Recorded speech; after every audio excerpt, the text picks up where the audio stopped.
24 saac ee ugu dambeeyay waxaa ka dhacay magaalada Kismaayo ee xarunta ganacsiga ee dawlad goboleedka Jubbaland roobkii guga oo ka curtay waxaana hakad galay isku socodka dadka iyo gaadiidka iskala kala gooshayay deegaanada hoos yimaada magaalada Kismaayo iyo xaafadaha kala duwan iyadoona ay xirmeen qaar ka mid ah wadooyinkii halbowlaha u ahaa magaalada isla markaasina muhiimka u ahaa bulshada kadib markii dhibicda roobka daadadkii ka dhashay ay biyo dhigeen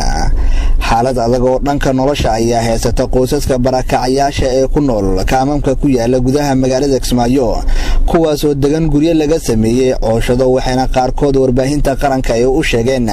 in dhibicda roobka aysan celinaynin guryaha ay degan yihiin isla markaasina aysan haysanin hoy kale oo ay gabaad ay ka dhigtaan qaar ka mid ah qoysaska danyarta ayaa waxa ay ka codsadeen madaxda dawlad goboleedka Jubbaland iyo hay'adaha gargaarka inay la soo gaaraan gurmad bilaadanimo si loo samata bixiyo noloshooda waxaan ku noolnahay kaamamkan aan deganay anaga oo magaalada madaxda Jubbaland state Kismaayo horta kaam waa fahmi kartaa wuxuu dhibaato u leeyahay nin gurigiisa ka soo baxayo oo wadankiisa qaxooti ku yahay dareemi kartaa ummadan buushkan ay wadagay roob baa da'ayo magaaladiina xaaladeeda maanta loo sheekayna mal akhrad badna jirto shaqo la'aan iyo waxa isku kulantay macna isku raran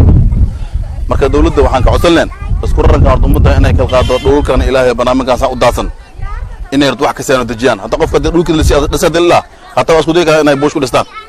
biyahaas u jeeday dhax fadhiyaan nin kastana markay u yartay 3 carruur wata qaabkooda saan way marka gargaar badan ilaahay ba gargaar ku sugeenay maamulka Jubbaland iyo wixii muslimiin waxaan ka codsanayna inay gargaar oo ay nasiyaan ودنا أول بولي هدي هو ينقطيه يهدي عنو نقطي انتظر يو قيب عفماد واي سوسي دايما معنا هبينكي باقولاش انتي بحسمانا عرور بيسي وددار كيسا من غاركو قف أقول مذكر ملان كله ونواسكو طور اوكا دولة جبلان ميكو أصداني أنك ودنك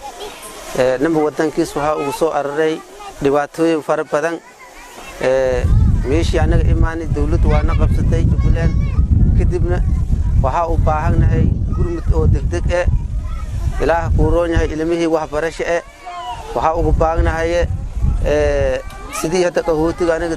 qahootigaan waxaan ku deganay meeshan degan kala tuway si gurmad degdeg ah raashinkiya u baahan lacag la'aan jirta wadankii baa ma haysana guryaalka kuwa idanka arkaysan way kadibna in si degdeg ah gurmad noogu soo gaartaan ayaa rabnaa roobkiya socda habeenkii hadii roob naga da'o waa ka bariila la qaata guriyaashi waa la soo aasa meeshi oo roob la'aan roobkiya naga socda ba la'aan guri la'aan raashin la'aan lacag la'aan ayaalkii wax barasho la'aan in dawladii hay'adaha aan soo gaarto gurmad oo degdeg ah ayaan